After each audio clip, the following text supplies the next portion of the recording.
Okay, so for Truth and Reconciliation Day, Tiffany has asked me to do Joseph Smith and Native Americans. So is it recording this right here too? Yeah, it should be recording what we're sharing right now. Okay, so that is Joseph Smith, the evangelical preacher from upstate New York. Behind him is Sidney Rigdon in the picture, and he is giving the Native Americans their lost Israelite history back. Let's jump right in. How do I move it? How do I move it? Which one are you trying to? This one. Yeah, how do I Okay, do you should slides? open your just a second down here. The next slide. See, I'm not set up, am I? Yeah, it's just wait a minute, are we logging? Oh yeah. Okay, so a brief history of the lost 10 tribes and Mound Builder myth. Main source, the Book of Mormon and Indian Origins by Dan Vogel, which you can look up on YouTube. I recommend watching it if this subject interests you. When biblical believing settlers came to America, they were confronted with the mystery of First Nations people and how to fit their existence within the framework of a historical genesis. And so we have this book, The Mound Builder Myth, Fake History, and the Hunt for a Lost White Race. And I've actually taken a look at that artifact that is in dispute. I can't remember where it was found, but it's used for all sorts of crazy theories, like Irish people, like Celts coming over to America in pre-Columbus times and fighting wars with the Native Americans, things like that. So that's one of those dubious artifacts that I was talking with you. Are those like runes or? Yeah, they're supposed to be, but because this is carved in stone, you can't carbon date stone. Right. So this whole thing is really inconclusive and it's in dispute. Okay, yeah. So that's what he's showcasing for his book. So we're going to go into the brief history here. So we have Manasseh ben Israel. I'm not going to get into this article. Manasseh ben Israel, 1604 to 1657, was convinced by a friend that South American tribes were descendants of the lost 10 tribes of Israel. He wrote a paper about it called Hope of Israel in 1650. So he's the first that proposed this idea. Then. He's not the first, but he's one of the earliest. Okay. And if you watch Dan Vogel's video, he'll give you a magnificent history lesson on all this. It's about 45 minutes long. Okay. And sorry, who is he? Dan Vogel. No, this guy Manasseh, is he in America when he's writing this? He's from Europe, but he was in America. He was touring South America when he was writing this paper. So he sees the South American pyramids, and he's looking at their hieroglyphs. He's like, that looks Hebrew, that looks Egyptian. You know, so that type of thing is going on here. So other aspiring historians and geographers wrote books on Native Americans being of Israelite descent, such as James Dare, Thomas Thorogood, and founding father Elias Boudinot. That's who's in the picture there. These were all well-established writings at the time. Elias Boudinot wrote a book called Star in the West, which was supposed to complement another book called Star in the East. Star in the East was about Jews, and Star in the West was about Native Americans being Jews. Right. Okay. Yeah. So, can you pass me view the Hebrews there, Josh, or somebody? There you go. So, the ideas of James Dare, Humboldt is another one. Boudinot and others were compiled by Ethan Smith in his 1823 book, View of Hebrews. Ethan Smith was compiling what he thought was empirical evidence for the lost Israelite theory. Oliver Cowdery, who was the scribe to Joseph Smith in the compilation of the Book of Mormon, was a member of Ethan Smith's congregation. No connections here. No connection there. Ethan Smith's not related, by the way. There's a lot of Smiths. Yeah. But the very fact that he's part of Oliver Cowdery's congregation. or vice versa. Or vice Oliver versa. Calvary went to Ethan. Ethan Smith was a pastor in Bolton, Vermont. Oh, okay, yeah, So this is the 1825 edition. That's the 1825 edition. So it was Okay. updated within 2 years. So that's the second edition. So these artifacts, the one at the top is one of the new Arcoli stones, which was found in a Oh, there's burial notes mound in the on this. 1860s.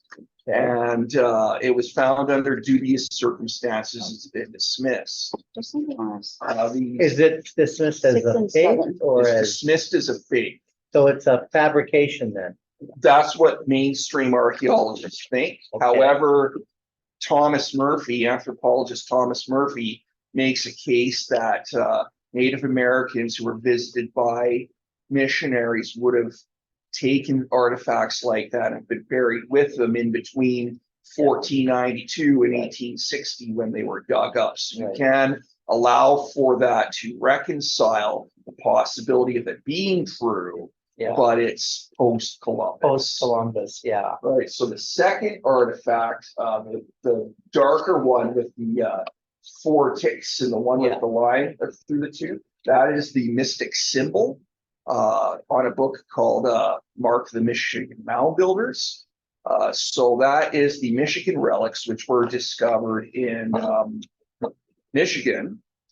And they have been denounced as fakes. Simon Southington, author of Losing a Lost Tribe, which I got there, says they even know what rock quarry they got the stones Oh, to okay. make the Michigan relics. okay, I think you'll have to show in front of the camera on the laptop. Yeah, okay. I don't need to showcase all these books, but we're gonna read from this one a little bit. So yeah, those are the 2 artifacts that are featured in there. So that's Ethan Smith. Oh, I got this one twice. This is not in the right order. Yeah, there's one of Okay. them that was duplicated, I believe.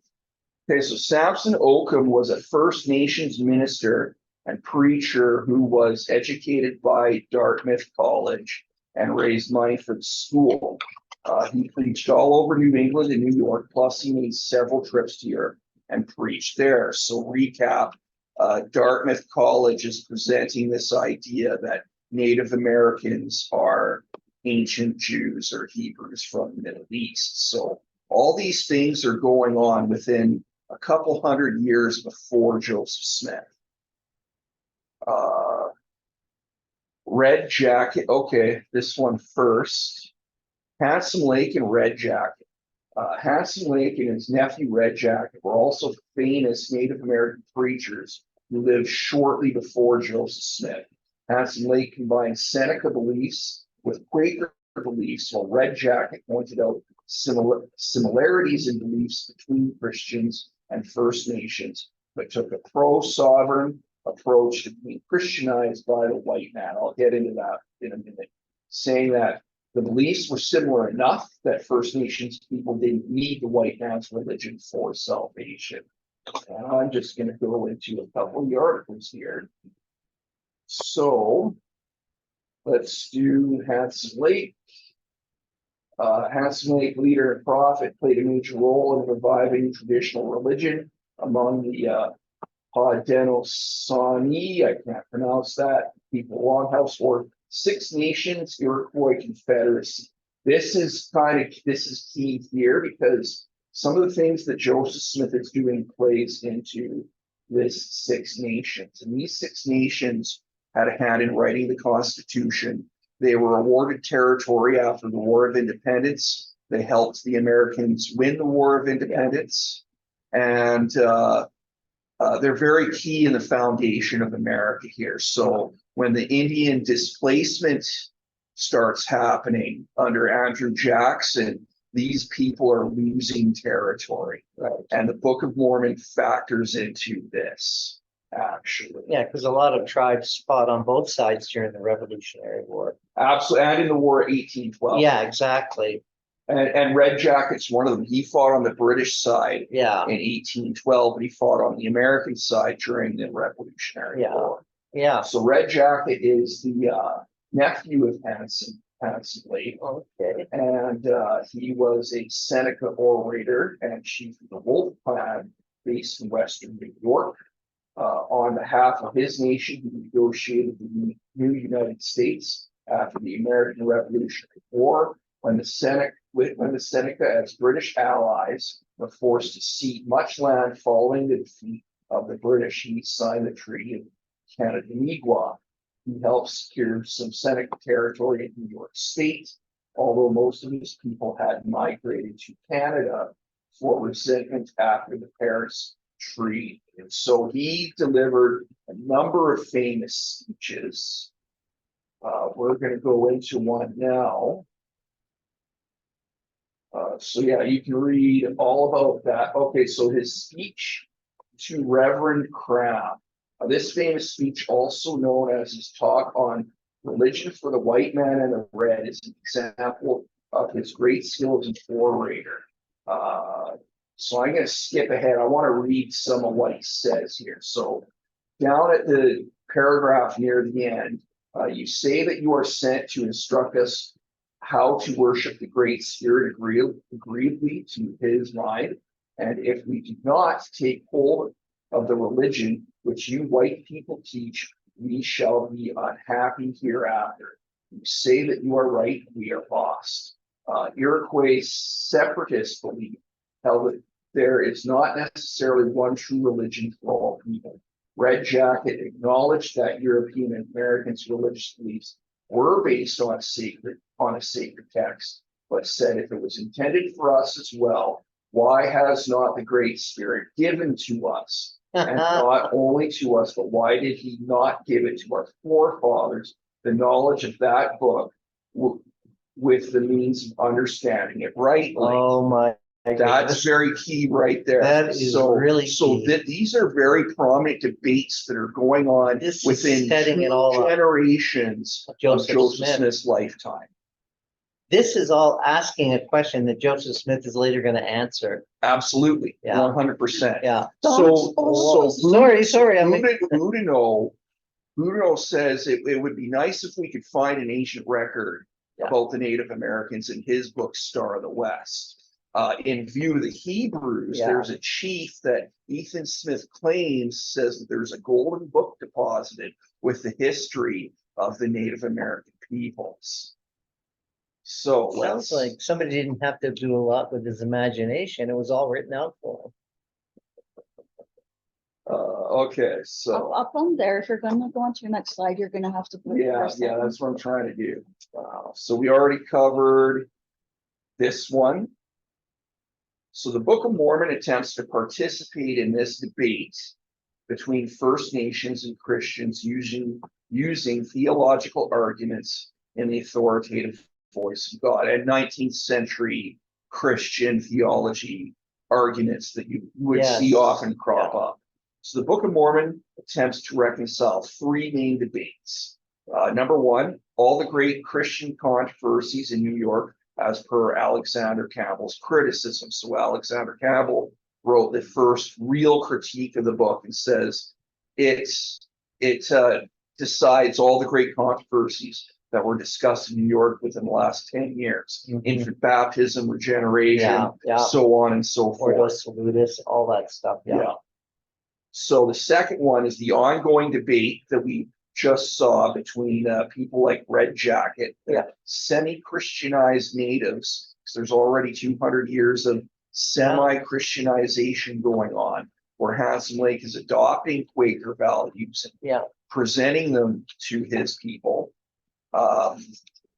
and European settlers on the need for Christianity for natives. So this is an ongoing debate going on all over New England and New York, and these Native American preachers are very involved in this debate.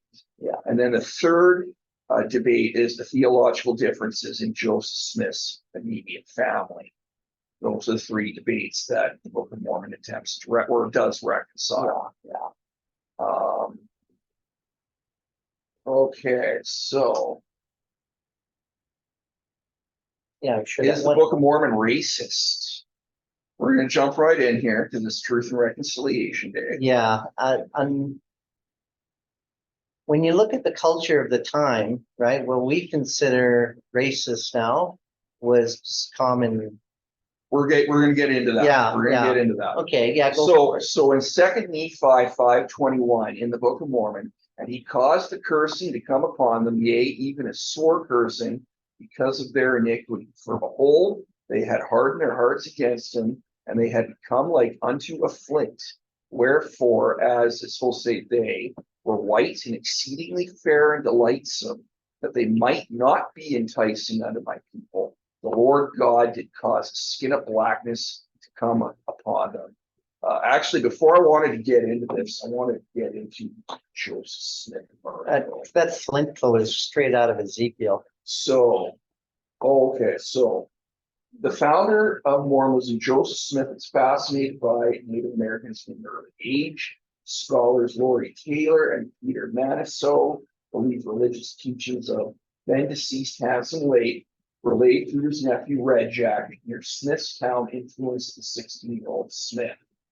Smith later stated that in 1823, a Native American angel visited him and told him about a record that contained ancient history of Native Americans. Smith said he translated this record from golden plates to the Book of Mormon.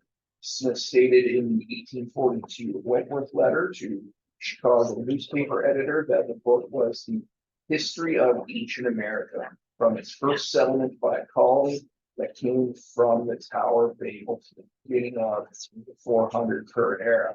The remnants are the Indians that now inhabit this country. We're going to be getting into that too. The existence of the Red Sons of Israel was used as evidence for the authenticity of this account. We're not going to do Brigham Young yet. We're going to come back to this back and forth. Yeah, I want to go up here a bit. Adherents saw Native Americans as part of God's chosen people, and they believed that preaching to them was part of the gathering of Israel, which will precede the millennium. The church's long history with Native Americans is tied to their beliefs about the Book of Mormon, according to sociologist Marcy Goodman. Historically, Latter-day Saints held paternalistic beliefs that Native Americans need help. Outreach to Native Americans became the first mission of Smith's newly organized Church of Christ, as the purpose of the Book of Mormon is to recover the lost remnant of the ancient children of Israel. Smith sent prominent members Oliver Cowdery, Harley Pratt, Peter Whitmer Jr., and Ziva Peterson to a Lamanite mission only 6 months after organizing the church. They did not have any converts, and the reception was lukewarm among the Seneca, Wyandots, and Shawnee people. They were well received by the Delaware people because the Book of Mormon advocated for divine destiny for Native Americans, divine right to the territory in the American Promised Land. We're going to be getting into that a little bit later as well. So before I get into so when Oliver Cowdery and company went to the Lamanites, and Joseph Smith calls them the Lamanites, so there's no dispute in Joseph Smith's mind. These people are the Lamanites. Now the church says, we don't know where the Lamanites were. So the Six Nations tribes in Joseph Smith's mind are the Lamanites. Okay. Sorry, is the Lamanites a biblical? No, No, not in the Bible. it's so Lehi and his wife Sariah leave Jerusalem in 600 BC during the Babylonian the captivity. takeover of Jerusalem, and King Zedekiah is killed, and all his sons are killed, except for the son that Joseph Smith made up, Mulek, who came to America. But so Lehi has 4 sons: Laman, Lemuel, Sam, and Nephi. Laman and Lemuel are names that personally appear in Joseph Smith's family. Lemuel Durfree was the guy who bought their log cabin when they were close to Dartmouth and allowed them to rent it. And Laman was someone else who bought their cabin in Palmyra, New York, and foreclosed on them. So Laman and Lemuel are already bad guys in the Smith family in their personal history. And so Laman and Lemuel rebel against God, and Sam and Nephi don't. And Laman and Lemuel are cursed with a skin of blackness because of their apostasy. And so you have this war between the white tribes and the dark tribes, just like in the Mound Builder myth. Yeah. And the white tribe eventually dies off, just like in the Mound Builder myth. Yeah. And it was the white tribe that built all the burial mounds in Yeah. the Book of Mormon, just like in the Mound Builder myth.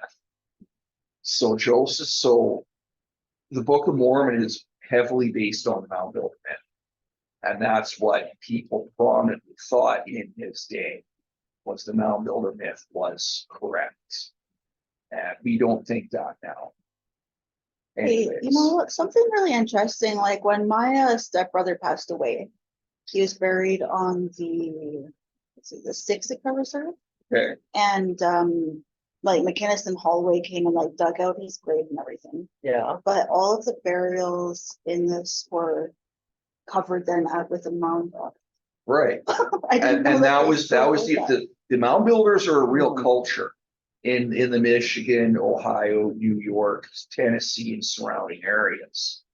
But when settlers got here, they're like, there's no way a bunch of spear chuckers Yeah, could have built done these. this. So it must have been white people from the Middle East, which itself is ridiculous because there aren't any white people. There are no big people. Yeah, and they also destroyed a lot of them too. They did, from what I yes. heard. Most of the mounds have been paved over. You Oh, can yeah. go to sites that have been preserved. Actually, one thing the Nephilim Chronicles is good for is it gives you a guide to all the backwoods mounds that you can find. Are there So pictures this- of the mound?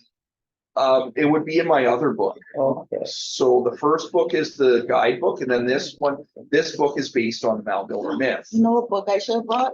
America Before by Graham Hancock. That has like tons of that kind of stuff in it. Yeah. Oh, it's interesting. So yeah, this is not a Mormon book, but it's based on the Mound Builder myth. And so Yeah. that's why I brought this one. There's so much going on in archaeology right now. I don't know what's what anymore. Well, With the most whole- mainstream archaeologists dismissed this guy. They said he went to a local library and pulled up a bunch of information. Oh, really? And yeah, he's a hack. But he's not. Well, he is, but this is something that Latter-day Saints could use to support their Oh, I beliefs. see. Yeah, He's okay. not Mormon, but they can use it to Yeah. support. How their much ideas. better to have a non-Mormon verify your story, right? Exactly. And that's Yeah. why I have that. Okay. Yeah, okay. same thing with did the Phoenicians discover America? Right, Because the Mulekites in the Book of Mormon, Mulek was the son of Zedekiah, yeah, who survived.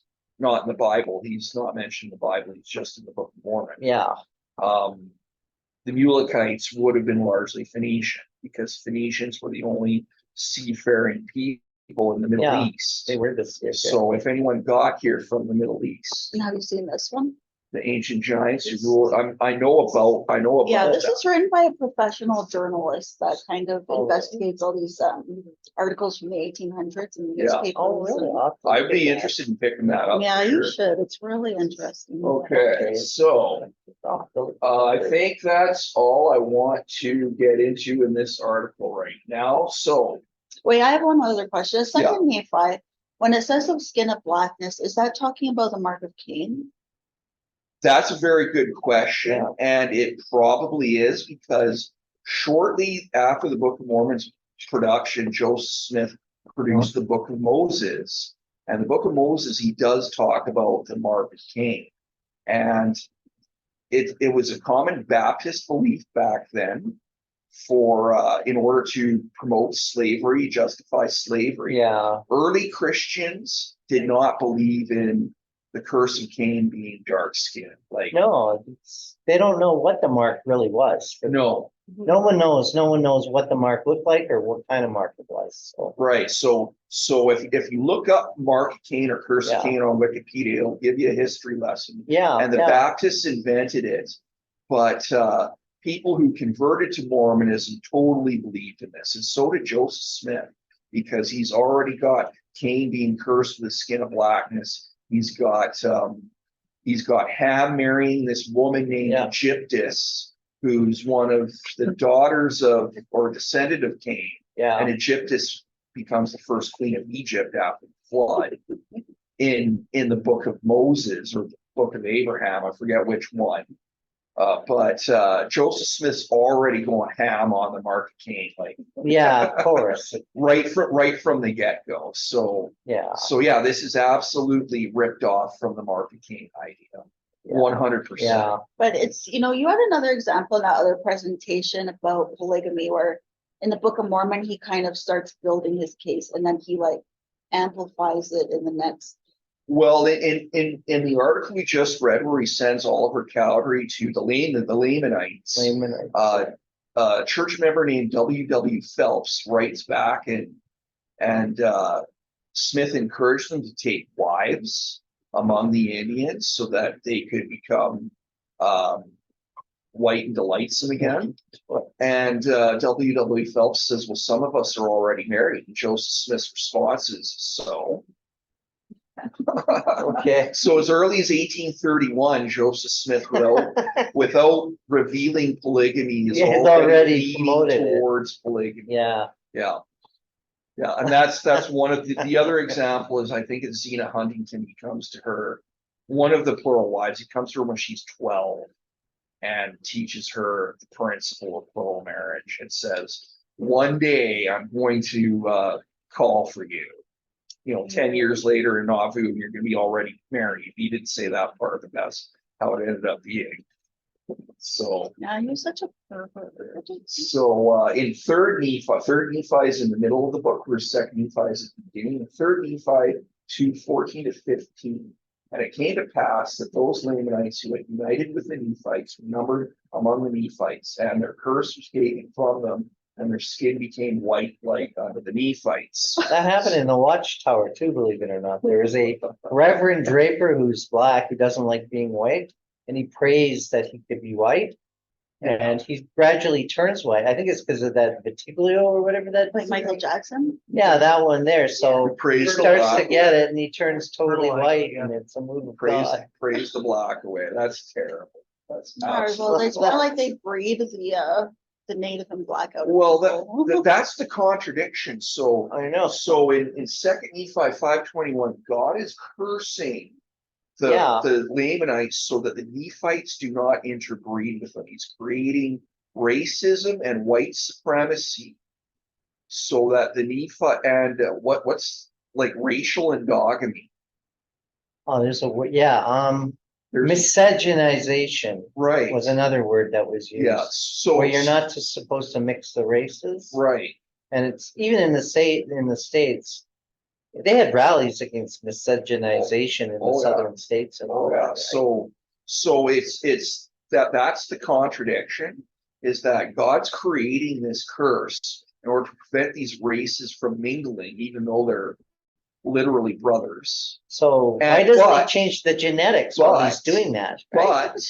But Joseph Smith is telling his missionaries to go have kids with these Lamanite women so that they can get white blood. Whiter and whiter. Yeah. That's the contradiction. Yeah, and so like the normal Mormon probably wouldn't even notice this. No. sort of- Absolutely not. You have to. Isn't, Yeah, go ahead. isn't there something as far as in the Mormon religion? Again, I think I brought this up before, but it's the statement of mud races, like mud race. I don't. Oh, yeah. that's very national socialistic. Yeah, that's Oh, it really is. Oh, The okay. I mud thought races, somehow I mud thought races. that was a parallel. thank you. I'm a member of one of those mud races, so the slap. What No, part of mud It race? just Yeah. yeah. Well, it's the mud. It's like it's the lower races. Right. They're I somehow not like, what are they? They're part of the mud. They're the Right. mud that the white races stand on to. Yeah. And that's in the Book of Mormon? Well, no, it's not. No, Was that- something I thought that I don't remember that term ever being specifically referred to, but suffice to say that the early church was incredibly racist. Which is weird because the earliest church was the Ethiopian Orthodox, Right. which are all in Ethiopia. They're all black. Yeah. You know, so, And the original Hebrews were Canaanites too. yeah, no, exactly. Yeah. This is, The Abraham, right? there's a bit of trivia. I have a book of soil colors. Oh, and yes. The soil colors come in everything, every shade from white to dark to, well, mostly that, white to black. And, a few other colors too, but, soil and stuff is the whole spectrum. Yeah, and same thing with human beings. Yeah, Absolutely. exactly, yeah. And There's no difference. Thomas Murphy will even say straight up, you have black skin because you're close to the equator. and That's exactly You've, so. you've evolved that way, and white skin is because you're closer to the poles. You've And then you adapted. see every Yeah. shade in between, That's right. and that's scientifically proven. Yeah, exactly. There's no difference. That's Yeah, why I bring so- up the genetic thing, because theoretically, if that's true, if God really wants to curse someone, you couldn't give a black man a white heart in a transplant. Because it wouldn't work, right? Right, But it does, yeah. right? Yeah, so next slide on this racism idea. However, the Book of Mormon's got some double speak in it. Second Nephi 26:28 and 33. I'm skipping over some verses. Behold, hath the Lord commanded any that they should not partake of his goodness? I say unto you, nay, but all men are privileged, the one like unto another, and none are forbidden. For none, and then in verse 33, for none of these iniquities come of the Lord, except for the cursing of the skin. For he doeth that which is good among the children of men, and he doeth nothing save it be plain unto the children of men, and he inviteth them all to come unto him and partake of his goodness. And he denieth none that come unto him, black and white, bond and free, male and female, and he remembereth the heathen, and all are alike unto God, both Jew and Gentile. Okay, so it just refutes everything they believe, doesn't it? Yeah, But that was like absolutely. in the same scripture that. That's it. That's in Second Nephi as well, and they're close to each other. Those those racist passages, Yeah. and then the all are equal passages. They're pretty What close the to each other. And this verse 33 catches a lot of people who convert to the church. They really like this, Yeah, Yes. okay. you know. But what about it's- the previous ones, right? Not so much, right? Okay, so Richard Bushman's argument, this is Joseph Smith Roughstone Rolling. The Book of Mormon assumes that by giving a nation alternative history, alternative values can be made to grow. As inscribed on the title page by the ancient historian, Richard Bushman is assuming that the Book of Mormon is true. The book's purpose was to show unto the remnants of the house, house of Israel, how great things the Lord hath done for their fathers, and that they may know the covenants of the Lord, that they are not cast off forever. The book was to inform Israel its true history. All this turned American history upside down. The story of Israel overshadowed the history of American liberty. Literal Israel stood at the center of history, not the US. The book sacralized the land, sacredized the land, is what he's trying to say, but condemned the people. The Indians were the chosen ones, not the European interlopers. So the Book of Mormon does have that message. And that's very attractive to some of the Six Nation Indians, especially when they're losing land. And the Book of Mormon's also adds, it's giving them their lost Israelite history back, but it's also saying this is why you need the white man's religion, because you had already apostatized from Israel. Now we're giving you a chance to come back. Hmm. And so that's the argument the book makes. And when was that book written? Richard Kind of Bushman. older, but. Richard, that was recent. that's like 2006. I Oh, think. really? You don't have. Richard Bushman is the church's top historian on Joseph Smith. Mm. Is he And, still or is he retired? well, they're getting a new guy to write a new biography on Joseph Smith now because Richard Bushman's is too intellectually honest and it ruffled a lot of feathers. But he's the one that still has a membership, right? But Yeah. he's kind of out, but he's. No, kind of- he's totally in. he's I thought that totally he in. was exposing them or something. No, that's you're probably thinking of Thomas Murphy. Okay, so that's page 104 of Richard Bushman's Rough Stone Rolling. Okay, oh, now we're on to Yeah, exactly. copper patches. Irregardless of how skin color changes can be interpreted in the Book of Mormon, the early saints interpreted them as literal. So this is from the Improvement Era. This in Sunday School is a great website. Indian turning white. A Winnebago Indian, Louis Armel, living on the reservation, is said to be the object of scientific observation because for many years his skin has been gradually turning white. He is now 54 years old.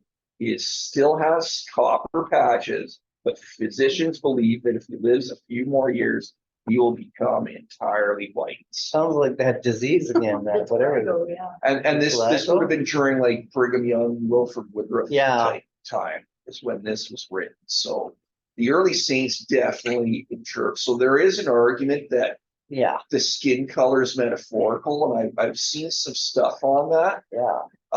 That the original Hebrews interpreted it as metaphorical. Right. And that's the new apologetic reasoning in order to justify these racist passages. Okay. But I don't buy it. Why bring them up at all then, if that's the case? Why have racist passages if you're just gonna take them symbolically anyhow? Right. Right? Exactly. So, So I kind of wanted to, before I that get sounds into the Indian placement program, I just want to read more from this Joseph Smith article here. Vitigello? I think it's a bit too light. It'll seem to be Vitiligo, frozen up. Oh, here we go. My pharmacist is So, just on his hands. oh, I went down.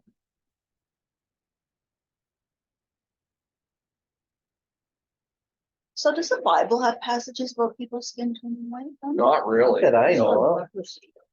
Yeah. So, during the 1840s, Smith sent missionaries to the, I don't know how to pronounce the Dakota, and all these other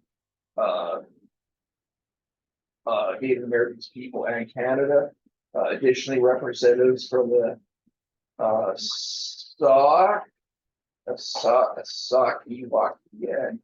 Fox people met with Smith and Latter-day Saints headquartered in Nauvoo.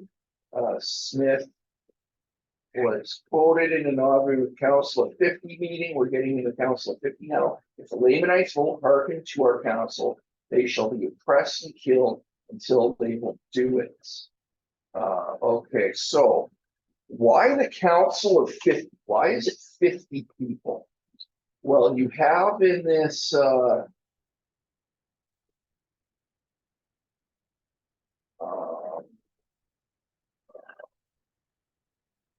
well, it's not in this article, but the Six Nations had 50 sachems or 50 Okay, chiefs. all right. So Joseph Smith really loves Native American people, and he really loves culturally appropriating things So and 50. passing it off as God's true way of doing things.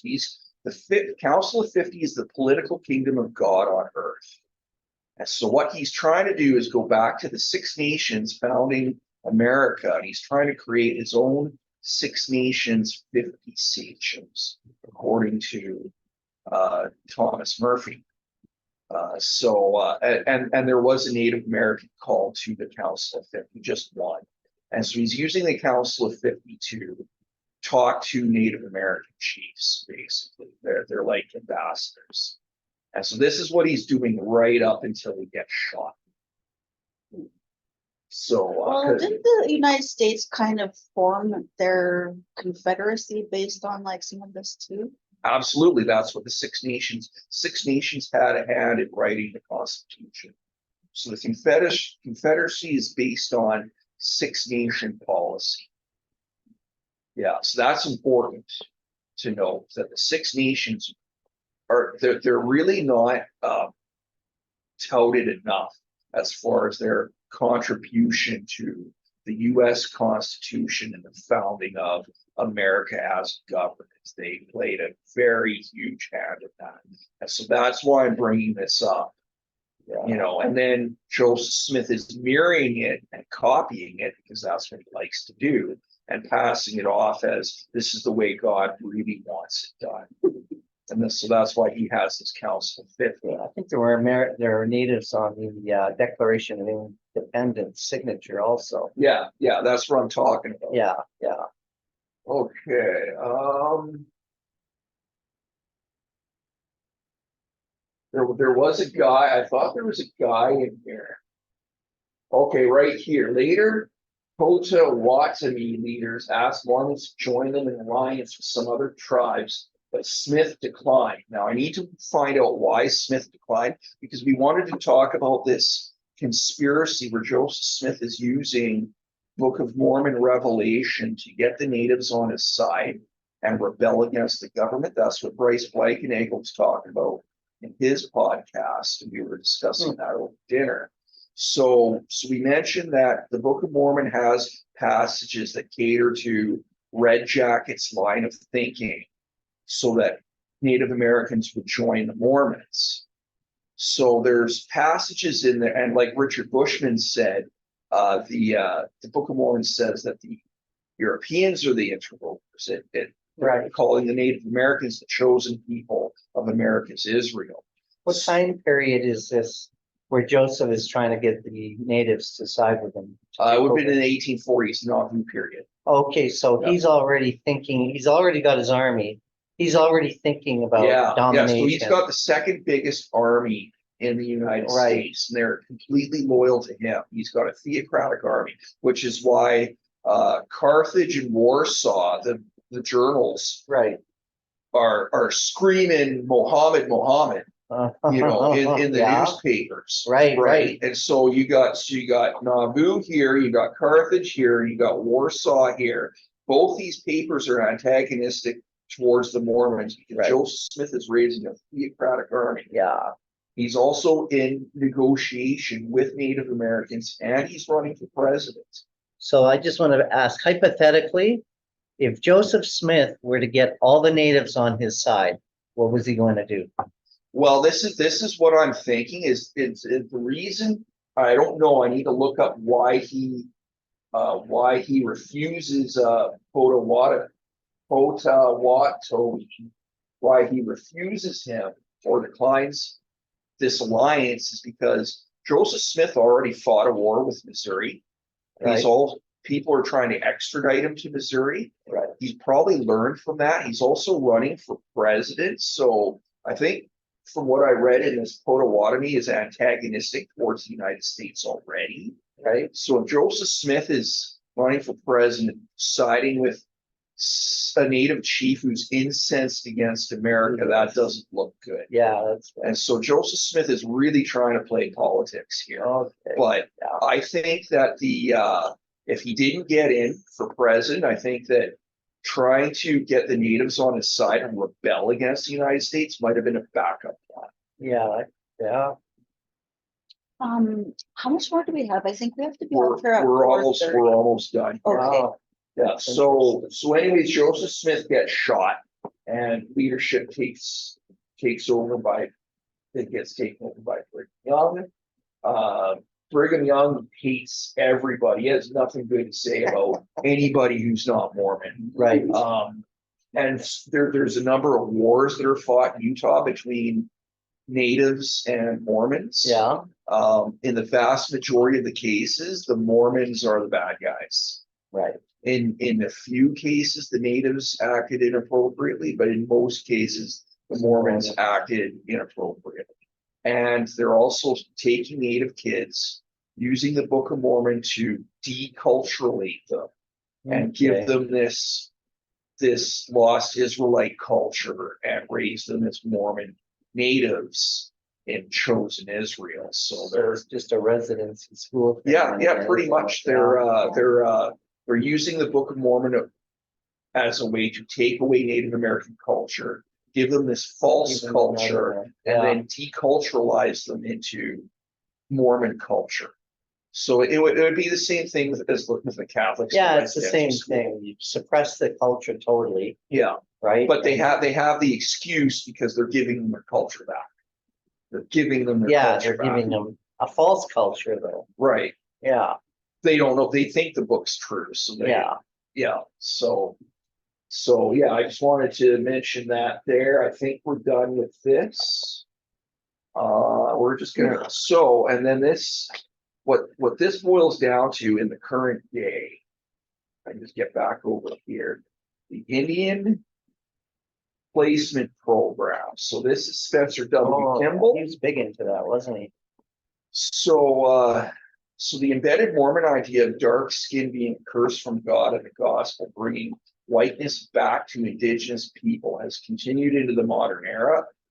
So more liberal sensibilities have taken hold within the last few decades. This is also from Miston Sunday School. This is Spencer W. Kimball talking about a 12-year-old girl in the Indian Placement Program in Utah in the 1960s. Yeah, And so the purpose of this program is to take, Carrie Ford was in the Indian Placement Program. In Carson, she talks about how she was adopted because her mother wasn't married and she was placed with a white Mormon family. This is what the Indian Placement Program is all about. So Spencer W. Okay, Kimball, sorry, what was that name? Indian Placement Oh, Program. the one you were just telling me that was adopted? Carrie Ford. Oh, your cousin. Yeah. Carrie Oh, okay. Ford. I thought you were talking about some Mormon, No, yeah, Carrie Ford was in the Indian Placement Program, which we're now talking about. so that's something they're still like, it's an official I program or is it I don't just an think it idea of exists them? now. I don't think it Oh. exists now, but it did exist. Spencer W. Kimball was on his way. He died shortly after I was born. yeah, I remember Yeah. Spencer W. Yeah, so I've heard that name many times. yeah, this Spencer W. Kimball just should have kept his trap shut.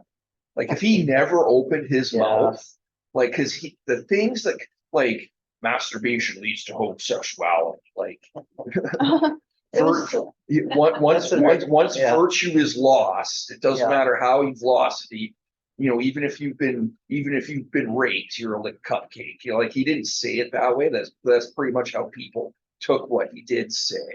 It's like, oh, well, how could anyone who's been raped or molested, why would they have a problem with that? It's Yeah, like yeah. if he just shut up and never Yeah, said anything, he would have been fine.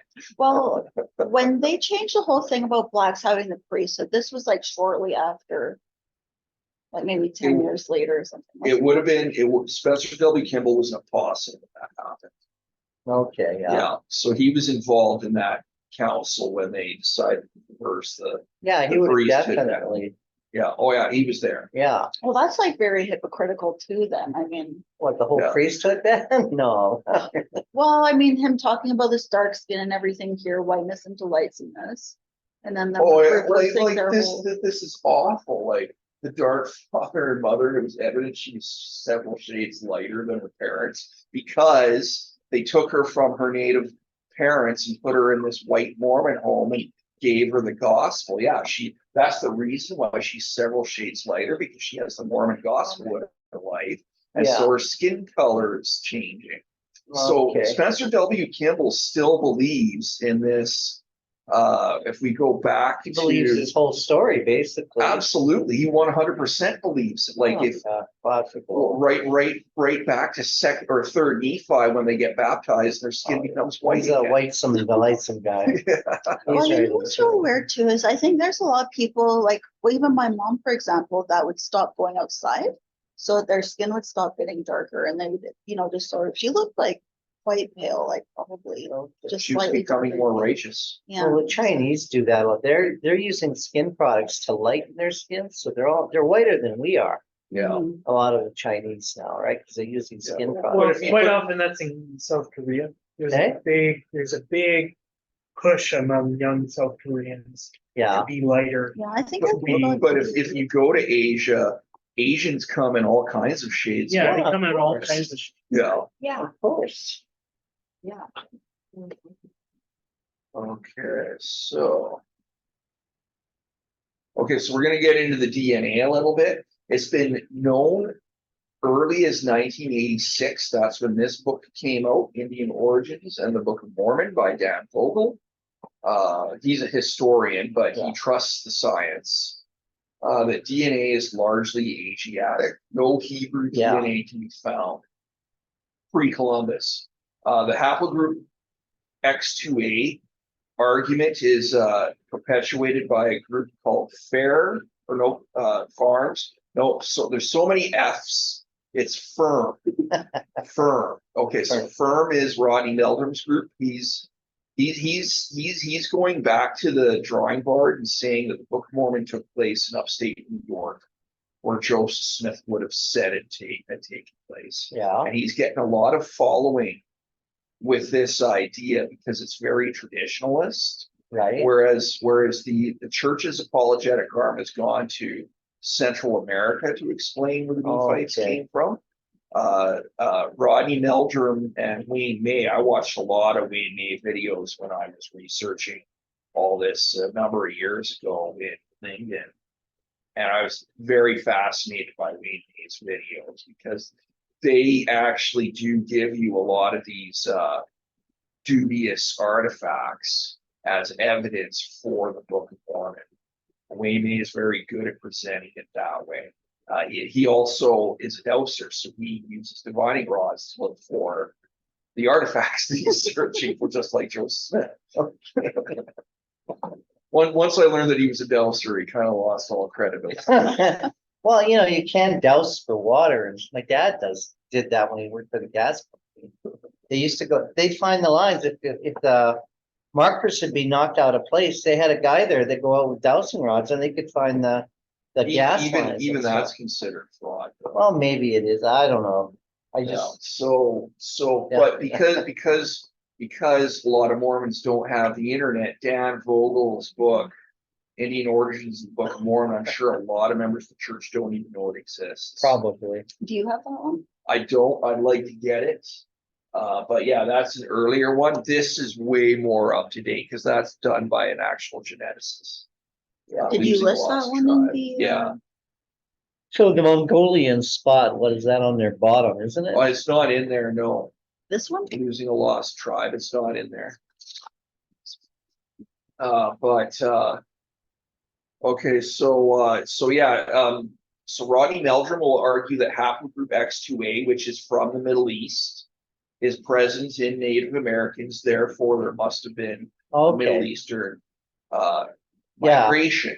That argument is false because if you do the genetic backtracking, the yeah, haplogroup X2A ends up entering the Native American genetics in Siberia, and it's present when they cross over yeah, into Alaska. So his argument is defeated if you actually do the research and do the backtracking of the genetic code. okay, so that's, So he's making an argument that the Book of Mormon's true because haplogroup X2A DNA is in Native Americans and it is predominantly found in the Middle East. in the Middle East. In the Middle East, yes. He's saying the Book of Mormon's true because of that. But his argument is false because we find haplogroup X2A enter into Native American genetics before the Bering Strait migration. Okay, So he's so the Bering Strait migration would have happened before any oceanic voyage. right, Yeah, so haplogroup X2A got into Native Americans by interbreeding in the Eurasia area. okay, so these are like from the Middle East, but they're breeding in Eurasia. We have people traveling all over. Yeah, no, that's in- exactly in true. Yeah, It was like up from the and down and all around, yeah, right? so Yeah, same here. You're gonna see it enter, and it would make sense that it would enter into their genetic code in the Siberia area. Yeah, exactly, and then cross over the land bridge and Yeah, bring so it that's here. what I'm saying. Is that's Okay, why yeah. his argument's defeated. Yeah, that makes sense, yeah, Okay. just movement of peoples, even here, like, you have tribes like, what was it, the Dog group, which are in Yellowknife? Yeah, They originated in Arizona, right. so they just moved I'm just massive gonna read amounts of something distance. from View of the Hebrews here. Wow, Okay. yeah, I'm figuring that with, you know, all these genetic testing and everything, people are gonna be surprised at who they're related to. Okay, so.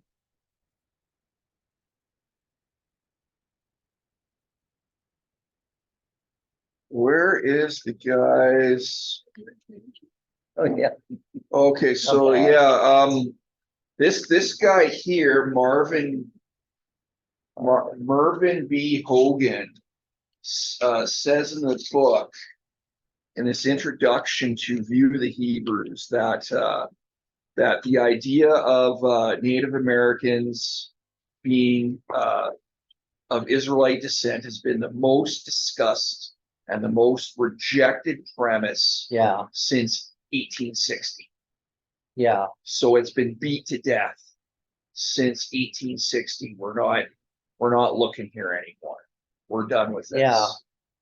And so that's in my introduction to View the Hebrews okay, yeah, by Ethan Smith. And they go over a little thing mentioning a lot of the books that I mentioned, like Star of the West and okay, View the Hebrews, and Antiquities of Mexico, and some other books that Joseph Smith would have known about, that were written before the Book of Mormon. yeah, So last so that's slide still here. holding up is the land bridge, right? Actually, Ethan Smith mentions the land bridge in this Oh, okay. book. Okay, So he's theorizing an Israelite connection, but he's still going with what makes sense geographically. So the Bering Strait theory is just as old as the Israelite theory. yeah, Yeah. Yeah. And that was being discussed in the 1820s as a possibility. So there's a little trivia for you. So in Yeah. conclusion, at best, the Book of Mormon is a well-intentioned attempt to unite First Nations people with Christians, although with an outdated and somewhat racist notion on First Nations people. At worst, it's a white supremacist work aimed at virtue signaling Native American concerns in order to deceive American Indians into playing into the hands of a theocratic charlatan with delusions of grandeur. Whichever one you choose it is, it has been used to assimilate indigenous people into evangelical Christianity and give them a false history in order to fit in to a Judeo-Christian worldview, all with skin color shading. And that is my presentation for Truth and Reconciliation Day. Thanks, Chad. What did you want to plug there? Oh, the power. Is everybody still with us? Yeah, it's just a battery. Any questions, any comments? let's see, Good work. I'm glad you did all the work. Yeah. I didn't have to look at all of it. I appreciate it. It's great. so is there a connection with the Mongols, like That's, yeah, they're largely Mongoloid. the First Nations people are Okay. largely Mongoloid, yeah, okay. yeah, But in the genetic sense, yeah, in genetics. okay, that makes, yeah, Yeah, so yeah, That's it's the term that you use, Mongoloid? that's the term that they use, Mongoloid. oh, Mongols or Mongoloid. I did, Well, somehow I had thought that was attributed to something else, but I think that's to me, because of the way that the Mongols, like the actual Asiatics, looked. I think the term Mongoloid was used to say they looked like those people. maybe not What? Mongolese No, or, Mongoloid. okay, just checking. But it wasn't a Never heard derogatory term at one time, right? Right, It was, it was It a was- scientific term, you're from Mongolia, therefore you're Mongoloid, yeah. right? Whereas they'd have some, like person with deformities, oh, he looks like a Mongoloid. I used a lot of derogatory terms in this presentation. Oh, Like I said, yeah. the white man, I said White Indians, man, I said, I mentioned a lot of racist things. Yeah, You but you said said spear chuckers, Chad, and I was uncomfortable. I just want you to know that. Uh, still one word none of us will ever say. Yeah, it's a hard one. That's a lot of them. Brigham Young had no problem saying it. Yeah, lots of people didn't. Yeah. Bob Jones had no problem.